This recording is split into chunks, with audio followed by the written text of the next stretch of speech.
আমার কাছে একটা আমার মনে হয় যতদিন আমার মস্তিষ্ক ভালো থাকবে ততদিন পর্যন্ত বোধহয় আসলে এই ছবিটা আমার কাছে মেমোরেবল হয়ে থাকবে, আসলে জার্নিটা মেমোরেবল হয়ে থাকবে। হ্যাঁ, হয়তোবা সেই অভ্যাসটার কারণে হয়তোবা মিশে যেতে হয়তোবা একটু সহজ হয়েছে, কিন্তু এতটাও সহজ না আসলে। এতটাও সহজ হয় নাই, নানা ধরনের কমপ্লিকেশনস ছিল, বাট আমরা অ্যাচিভ করার ট্রাই করেছি, কখনো হোপটা আমরা ছাড়িনি। হয়তোবা আপনাদের একটা শশাঙ্ক রিডেম্পশন ছবিটা দেখা আছে। শশাঙ্ক রিডেম্পশনের একটা ডায়লগ খুব পছন্দ, সেটা হচ্ছে hope is a good thing, probably the best of the things, and good thing never dies.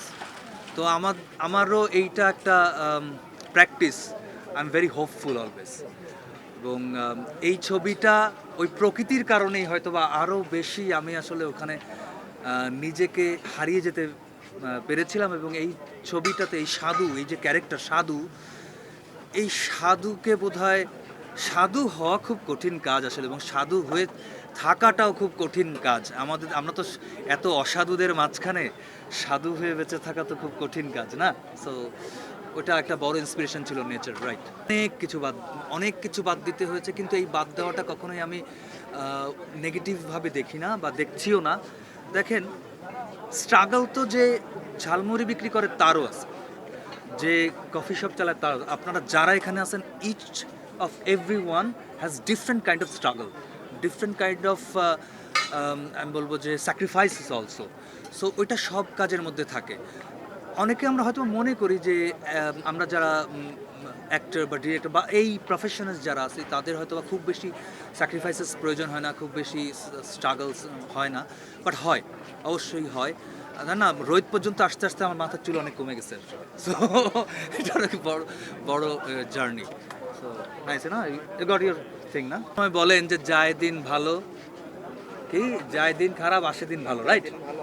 হ্যাঁ, আমি এখন বুঝতে পারছি না আসলে আমরা যায় দিন ভালোতে আছি না আসা দিন খারাপে আছি। তবে এতটুকু বিশ্বাস করে ওই যে আবারও ফিরতেছি ওইখানে, যে hope is the best of the things. আমাদের যদি একটু চর্চাগত জায়গায়, শিষ্টাচারগত জায়গায় যদি আমরা একটু পরিবর্তিত হই, আমরা নিজেরা যদি পরিবর্তিত না হই, বা নিজেরা যদি পরিবর্তিত বলতে in a very positive way যদি না হই, এবং আমরা যদি এই পজিটিভিটির প্র্যাকটিসে না আসি, তাহলে হয়তো বা আসে দিন খারাপও থাকবে, যায় দিন খারাপও থাকবে। যদি ভালো দিন চাই, তাহলে we must have to change our selves and our perceptions to all things, all professions, all kind of people. আমাদের এইটা দরকার আর কি, রেসপেক্টের চর্চাটা আমাদের খুব জরুরি। প্রত্যেকটা কাজ আমি ফিল করি এই কাজটাই বোধহয় আমার প্রথম কাজ, এবং এই কাজটাই বোধহয় আমার শেষ কাজ।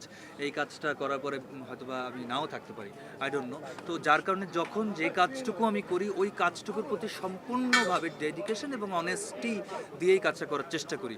এবং আপনি যেটা বলছিলেন যে কেন, হ্যাঁ, কেন সরি, কমার্শিয়াল মুভি বা এটা আমি বুঝি না। আমি করতে চাই, এটা এমন না যে আমি করতে চাই না, আমি অবশ্যই করতে চাই।